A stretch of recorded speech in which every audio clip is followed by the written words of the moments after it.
다윗의 마스길, 인도자를 따라 현하게 맞춘 노래. 10사람이 사울에게 이르러 말하기를 다윗이 우리가 있는 곳에 숨지 아니하였나이까 하던 때, 하나님이여, 주의 이름으로 나를 구원하시고 주의 힘으로 나를 변호하소서.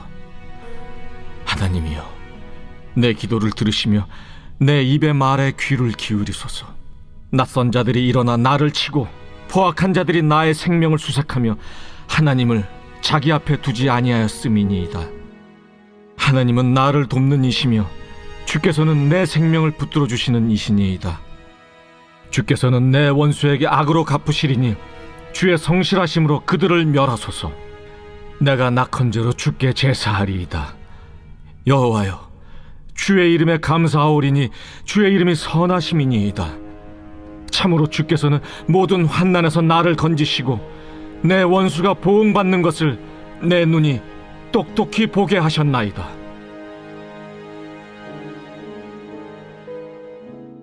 새벽영성 기도 시간입니다. 오늘은 시편 54편의 말씀을 함께 살펴보겠습니다. 인생을 살다 보면 계획대로 이뤄지는 일이 별로 없다는 것을 깨닫게 됩니다. 우리는 참으로 많은 문제들을 마주하게 되죠. 어떤 분이 이런 말씀을 하셨습니다. 어려움 중에 가장 쉬운 문제는 금전 문제다. 진짜 어려운 것은 사람 문제다 라고 말씀하셨습니다. 정말 그렇습니다.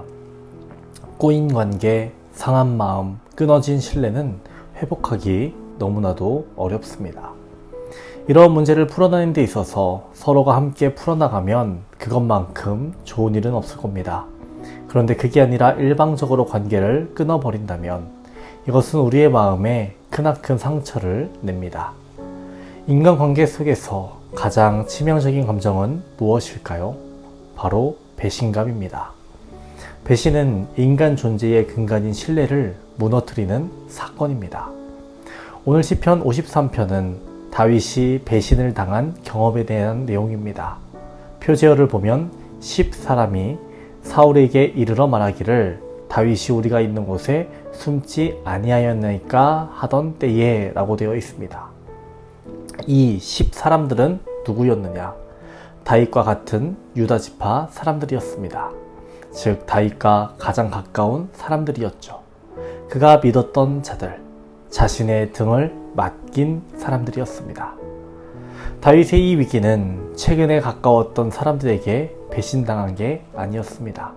자신의 지파, 오랜 시간 봐왔던 이들, 자신이 믿어왔던 이들에게 배신당했기에 이것은 그에게 크나큰 상처가 되었습니다.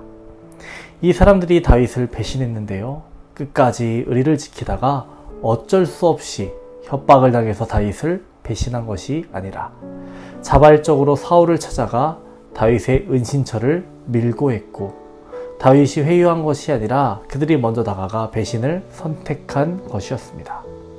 사무엘상 23장과 26장에 보면 이러한 모습이 반복되어 나타나고 있습니다. 그런데 다윗의 태도는 어떠했을까요? 놀랍게도 다윗은 그들에게 복수하지 않습니다. 그는 왜 복수하지 않았을까요? 그의 공동체를 위한 선택이었습니다. 그의 공동체가 복수를 꿈꾸는 공동체가 되지 않기를 원했던 것입니다.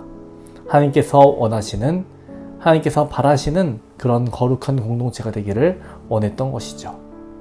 다윗은 하나님께 모든 것을 맡깁니다. 그를 죽이려 했던 사울을 굴 속에서 만났을 때, 또 한 번 잠든 사울의 곁에 몰래 들어갔을 때 다윗은 사울을 죽이지 않습니다. 그는 하나님의 기름 부음 받은 자들을 스스로 치지 않습니다. 그리고 다윗은 이 어려운 상황 속에서 이러한 선포를 합니다. 4절의 말씀이죠. 하나님은 나를 돕는 이시며 주께서는 내 생명을 붙들어 주시는 이시니이다. 이 문장을 히브리어로 보면요, 감탄사로 시작합니다. 이렇게 시작합니다. 보라, 하나님은 나를 돕는 이시다. 주께서 내 생명을 붙드신다. 이 상황을 보아라. 그러나 하나님이 나의 도움이시다 라고 다윗은 배신과 고통 가운데서도 하나님을 붙드는 믿음의 외침을 하고 있는 것입니다. 우리는 모두 관계 속에서 살아갑니다. 하지만 그 관계가 깨어지고 신뢰가 무너질 때 우리의 마음 또한 깊이 흔들릴 때 있습니다. 존재의 근간이 무너지는 듯한 아픔이 밀려옵니다. 다윗은 그런 아픔을 먼저 경험했습니다.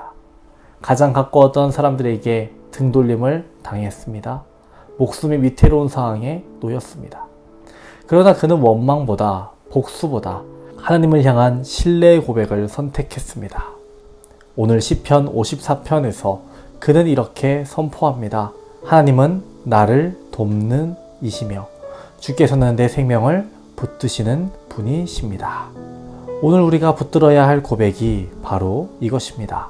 모든 환난 가운데서도 하나님은 나의 도움이십니다. 그분이 나를 건지시고 나를 끝까지 붙드신다는 믿음.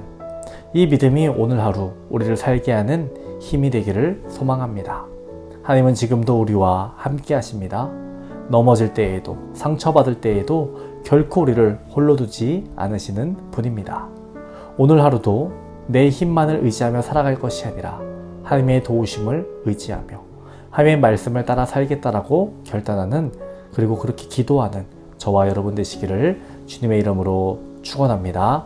오늘의 공동기도 제목은 주의 종과 청지기를 위한 기도입니다. 담임 목사님 영육간을 강건하게 하시고 말씀의 능력을 칠갑절 더해주시며 말씀을 전하시는 자리마다 성령의 능력이 나타나기를 기도해 주시기 바랍니다. 부교역자와 장로님들 모든 청지기들에게 성령 충만 주시고 가정에 평안 주시기를 기도해 주시기 바랍니다. 기도하겠습니다. 주님, 오늘도 우리의 마음은 흔들립니다. 사람의 말 한마디로 인해서 상처받고 어떤 외면으로 인해서 쓰러질 수도 있습니다. 그럼에도 불구하고 보라, 하나님은 나를 돕는 이시며 주께서는 내 생명을 붙드시는 이신이다 라고 고백했던 다윗의 고백이 우리의 고백되게 하여 주시옵소서. 오늘은 주의 종과 청지기를 위해 기도합니다. 담임 목사님 늘 강건할 수 있도록 주여 붙잡아 주시옵시고 말씀을 선포하신 자리마다 성령의 능력 나타나게 하여 주옵소서. 부교역자와 장로님들 모든 청지기들에게 성령 충만 주시고 가정의 평안을 허락하여 주옵소서. 중보기도의 제목들이 있습니다. 우리의 기도에 응답하여 주옵소서. 대중의 아이를 기다리는 성도들에게 자녀를 선물로 주옵소서. 수술받은 이들 빠르게 회복되게 하여 주시옵소서.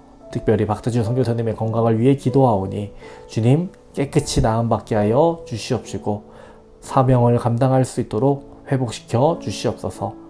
암치료 중에 있는 박호준 권사님, 이영수 권사님, 박재순 권사님, 김세영 권사님, 유은영 권사님, 오유미 집사님, 황윤호 집사님, 김영도 집사님, 정삼기훈 집사님, 박서연 청해주기민 청년, 신정원 청년에게 주님의 크신 치유의 빛을 비춰 주시옵소서. 어떠한 약 부작용 없게 하여 주시옵시고 하나님께서 온전히 회복시켜 주시옵소서. 우울증으로, 공황장애로, 불면증으로 고통받는 이들 주님의 평안을 허락하여 주시옵소서. 연로하신 장로님과 권사님들에게 위로와 용기 더해 주시옵시고 주님 나라 가시기 전까지 걸을 수 있는 건강 허락하여 주시옵소서. 오늘 하루도 주님께서 우리를 인도하실 줄 믿습니다. 감사드리며 예수님의 이름으로 기도합니다. 아멘.